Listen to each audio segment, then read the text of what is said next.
Olá a todos os ouvintes. Estamos aqui hoje para compartilhar dois dos nossos livros favoritos.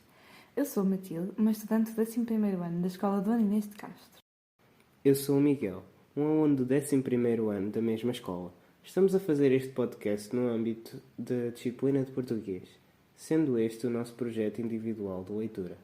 Então, por onde devemos começar? Podemos começar com o Rouxinol. O que achas? Pode ser. Portanto, o Rouxinol é um romance histórico escrito por Christine Hanna e lançado em 2015. Para quem não sabe, Christine Hanna é uma escritora nascida na Califórnia. Este livro tornou-se o seu best-seller com mais de 4,5 milhões de cópias vendidas. O enredo da história ocorre em França durante a Segunda Guerra Mundial e conta a história de duas irmãs, Vianne e Isabelle Rossignol, cujas vivências e decisões demonstram diversas formas de resistência à ocupação nazi. Resumindo a história, Vianne, a irmã mais velha, leva uma vida tranquila em Carrivaux com o seu marido Antoine e a sua filha Sophie. Com o início da guerra, Antoine é convocado para a linha da frente, deixando Vianne responsável por cuidar da casa e da filha. Portanto, como nós sabemos, a ocupação alemã trouxe desafios muito difíceis, portanto, aqui levando Vianne a tomar decisões bastante complexas para proteger a sua família. Portanto, num determinado momento, a sua casa é requisitada por um oficial alemão, colocando-a numa situação muito mais perigosa, pois ia estar a ser constantemente observada. Este é definitivamente um dos momentos mais tensos da história. Pois é. Enquanto isso, encontramos a Isabel, a irmã mais nova, conhecida por ser impulsiva e rebelde, e depois de ser expulsa de diversos colégios internos, ela une-se à resistência francesa com a alcunha de Rochinol, ou Nightingale, que é o título original da história. Agora, Isabel participa em muitas missões arriscadas para ajudar os pilotos aliados a fugir da França ocupada pelos nazis. Pois é, a sua coragem e determinação colocam-na em constante risco, porém, ela permanece sempre firme na batalha contra os nazis. O que me faz dizer que a Isabel é mesmo a minha personagem favorita, porque ela tinha um espírito super revolucionário, mesmo sabendo que isso não lhe era de facto permitido. Podemos dizer que os principais temas deste livro são a resistência e a coragem, que se manifestam nas ações usadas de Isabel, tal como na resistência, e nos atos silenciosos de sobrevivência e proteção de Vianne. O livro também expressa a noção de sacrifício e fidelidade, já que as duas irmãs enfrentam dilemas que requerem grandes sacrifícios pessoais, como já referimos anteriormente. Portanto, a lealdade à família, aos amigos e ao próprio país é um foco principal que a autora quer pôr em destaque, portanto, destacando a forma como cada personagem enfrenta a responsabilidade de proteger os seus próprios entes queridos e lutar contra as injustiças da guerra, que claro que não eram poucas. Portanto, esta é uma história que realmente nos cativa devido às suas conexões familiares e amorosas, fazendo-nos refletir sobre como seria viver numa situação assim, o que infelizmente é ainda bastante comum nos dias de hoje, como sabemos. Já agora, Matilde, o que é que gostaste mais ao ler este livro? É assim, a autora Christine Hanna enfatiza a importância das mulheres na resistência durante a Segunda Guerra Mundial. Eu penso que foi esse o pormenor que eu apreciei mais, pois a maior parte das vezes nunca se vê o ponto de vista feminino num contexto de guerra. Portanto, as mulheres são frequentemente subestimadas nestes contextos, mas com a narrativa destas irmãs, Vianne e Isabel, de facto, destaca-se aqui a importância das mulheres nestes contextos de guerra. E tu, o que é que gostaste mais? Eu acho que a obra aborda de forma profunda o impacto psicológico da guerra nos personagens. Como já referiste, as irmãs lidam com traumas, perdas e mudanças significativas nas suas vidas, revelando como a guerra pode transformar as pessoas. Essa parte muitas vezes não é partilhada, mas foi a parte que gostei mais no livro. De ver estas perspectivas diferentes que a escritora nos proporciona. Portanto, o Rochinol foi amplamente aclamado pelos leitores, tal como nós, o que eu pessoalmente gostei mais, portanto, para além do foco na perspectiva feminina que eu já disse, que de facto foi a minha parte favorita, também gostei bastante da narrativa envolvente do livro, e as suas personagens bem desenvolvidas, que de facto nos prendem ao livro. Pois é, foi por isso que o livro recebeu também diversos prémios e foi um best-seller no New York Times. A capacidade de Christine Hanna de criar uma história emocionalmente rica e historicamente precisa contribuiu bastante para o sucesso deste romance tão bonito. Sabias que estão a fazer uma adaptação cinematográfica deste livro? Querem trazer a história emocionante das irmãs Rossignol para o cinema. Esperemos que o filme consiga captar a intensidade e a coragem que esta obra tem de tão característico, o que não é uma tarefa nada fácil. Esperemos que sim. Até lá, aproveitamos o livro. Então, dando por concluído esta parte do podcast, podemos passar para a outra? Claro. Então, dando seguimento ao tema de guerra, vamos apresentar também Quem é Amado Nunca Morre. Quem é Amado Nunca Morre é um romance escrito por Victoria Hislop, uma autora britânica conhecida pelas suas obras que frequentemente exploram temas históricos e culturais, especialmente no contexto da Grécia.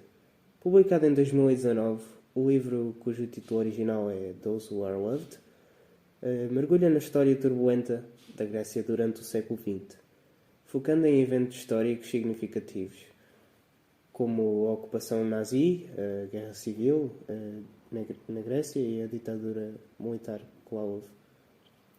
Sim, eu já li outros títulos dela, da Victoria Hislop, e no geral ela foca-se sempre nestes temas. Mas no caso deste livro, ela centra-se na vida de Themis, uma mulher grega que já quando é mais velha relembra os eventos que mudaram a sua vida e a história do seu país. Portanto, a narrativa desenrola-se através de flashbacks que cobrem várias décadas, começando na década de 1930, portanto, antes da guerra começar, e avançando até o final do século XX. Isso é algo que eu sempre apreciei num livro, portanto, a ver assim estas mudanças de tempo. Eu também sempre gostei disso. Então, se bem me lembro, Themis é a protagonista cuja vida é marcada pela turbulência política e social na Grécia. Crescendo em Atenas, ela vivencia a ocupação alemã durante a Segunda Guerra Mundial e é profundamente afetada pelas divisões políticas que levam à guerra civil entre comunistas e nacionalistas. A sua família está dividida politicamente, com membros apoiando diferentes lados do conflito, e é interessante notar que eles dão-se mesmo mal. Eles não conseguem mesmo separar os assuntos políticos da própria família. É verdade, mas a Themis, que de facto era mesmo mais revolucionária, junta-se à resistência comunista, portanto, movida pelas suas convicções e pelos horrores que testemunha durante a ocupação nazi. Ela teve uma participação muito ativa na guerra civil, o que também resultou em momentos de grande sofrimento e de sacrifício, incluindo períodos de prisão e exílio em campos de detenção. Mas ela, de facto, nunca desistiu. Pois não. Mesmo perante todos os obstáculos, ela persistiu e a verdade é que ela conseguiu sobreviver e ainda viveu uma longa vida. Daí o livro também representar a luta pela liberdade e justiça durante estes períodos de opressão. A resistência da protagonista contra os nazis e as suas ações durante a Guerra Civil demonstram a própria resiliência do espírito humano como um todo. Exato. Como já dissemos, a divisão dentro da família de Themis reflete a divisão política muito ampla que havia na Grécia. Portanto, o impacto das diferenças ideológicas na dinâmica familiar é de facto um tema central nesta obra, portanto, demonstrando como a política pode, infelizmente, separar entes queridos. O que eu gostei mesmo mais neste livro foi o roteiro de Themis. Ela faz imensos sacrifícios pessoais pelas suas crenças, o que me faz apreciar bastante a sua coragem. São muito exploradas as lutas internas dela e a busca pela redenção e compreensão que ela procura ao longo da sua vida. Sim, exato. O que pessoalmente eu gostei mais foi de ver a guerra numa perspectiva de um país que de facto não estava na linha da frente. Quando nós pensamos na Segunda Guerra Mundial, pensamos nos países principais envolvidos, como a Alemanha e a França, por exemplo, que de facto eram os que estavam com mais foco, e muitas vezes estes países mais secundários são esquecidos, mas de facto esta obra mostra o quanto a Grécia foi de facto afetada, mesmo sendo um país secundário. Portanto, foi tão afetado de tal modo que até tiveram uma guerra civil pelas diferenças políticas que existiam dentro do país. Não é? E aqui a narrativa da Themis serve como uma janela para a história da Grécia no século XX, com a Victoria Hislop oferecendo um retrato detalhado e emocional dos eventos históricos que de facto moldaram imenso o país. Portanto, aqui a memória pessoal e coletiva tem um papel muito importante na compreensão do passado. Também sempre gostei de ler esse tipo de livros, que não fossem só bonitos e com uma história envolvente, mas também que nos levassem para outro lado. Eu gosto mais de livros que nos ensinam alguma coisa de facto, para além de uma mera história, ao final feliz. Sim, e de facto a autora faz isso de uma forma excelente. A Victoria Hislop usa uma estrutura narrativa que vai alternando entre o presente, portanto com a Themis idosa recontando a sua própria história, e os eventos passados que ela vivenciou. Isso permite-nos uma exploração profunda destes eventos que de facto são reais, são verídicos, através desta personagem fictícia que é a Themis. Assim de facto aprendemos. Quem é amado nunca morre foi muito bem recebido pelos leitores e pelos críticos, mais elogiado pela sua pesquisa histórica, meticulosa, e pela habilidade da escritora de entrelaçar estes eventos históricos com histórias muito pessoais e extremamente comoventes que aqui são apresentadas. É mesmo. Penso que possamos concluir esta parte dos nossos 2 livros, porque senão vamos dar toda a história aos nossos ouvintes, não é? Já que já temos os 2 livros apresentados, acho que agora se calhar devemos justificar a nossa escolha. Claro, não foi só porque gostámos muito destas obras, foi também porque elas têm uma certa relação. Exato, é assim, comparando o original de Christine Hanna e de Quem é Amado Nunca Morre, de Victoria Hislop, observamos diferenças e semelhanças bastante interessantes, especialmente no contexto histórico, temático e na própria construção narrativa. Portanto, ambos são romances históricos que exploram temas de resistência, sacrifício e a experiência humana durante tempos de conflito, mas fazem-no em contextos históricos e geográficos bastante distintos.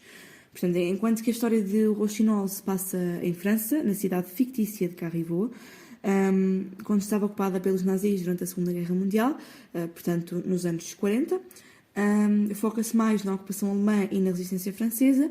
Quem é amado nunca morre, por outro lado, passa-se na Grécia, abrangendo mais também a ocupação nazi, mas igualmente a Guerra Civil Grega e a ditadura militar, como nós já dissemos, que de facto se passava lá. Mas o tempo vai da década de 1930, portanto, antes da guerra começar, até ao final do século XX. Portanto, nós acompanhamos aqui a vida da personagem principal, que é a Themis. De veras há muitas semelhanças entre as 2 obras que nos levaram a apresentá-las juntas. De facto, podemos observar que em ambas se vê o contexto da guerra, numa perspectiva feminina, o que, como já disseste, não é tão habitual, com as 2 irmãs num livro e uma protagonista grega no outro, e as 3 fazem feitos extraordinários, ainda que com impactos e formas de o fazer bastante distintas. Os temas principais também giram à volta da resistência, da coragem, do sacrifício e da lealdade, do papel das mulheres na guerra, como já disseste, da história, de memória, de família e de divisão política e do custo emocional que a guerra deixa em todos os que a presenciaram. Exato. Também em termos de estrutura e de estilo, são mais distintos, pois no Rochinol vemos que vai-se alternando entre os pontos de vista de Viane e Isabel, com uma narrativa que vai se desenrolando cronologicamente durante a guerra. Portanto, aqui foca-se muito nas tensões dramáticas da guerra, como nós já dissemos. Por outro lado, quem é amado nunca morre, vai também alternando, mas não entre personagens, vai alternando entre o presente e o passado, com temas idosa, tendo flashbacks dos seus eventos passados, e vai combinando mais eventos históricos com experiências pessoais bastante profundas. Foram definitivamente duas obras muito bem recebidas pelo público, isso podemos ter a certeza. São de facto duas narrativas ricas e emocionantes, que nos educam, que nos comovem. Podemos também dar uma sugestão de leitura com temas parecidos com os livros que acabámos de apresentar, como por exemplo A Luz que Não Podemos Ver, de Anthony Doerr, que se foca na história de uma jovem cega francesa e de um soldado alemão que se cruzam na França, ocupada pelos nazis. Ora, novamente, Segunda Guerra Mundial. Esta obra também se enquadra no tema da guerra e é também um romance. Sim, essa obra é igualmente bela. Eu gostei mesmo muito de ler estes livros, os dois principais que apresentámos e esta sugestão de leitura que deste agora. E espero que com este podcast vocês aí também tenham ganho alguma curiosidade em relação a estas obras tão belas. Muito obrigada por nos terem ouvido e até à próxima.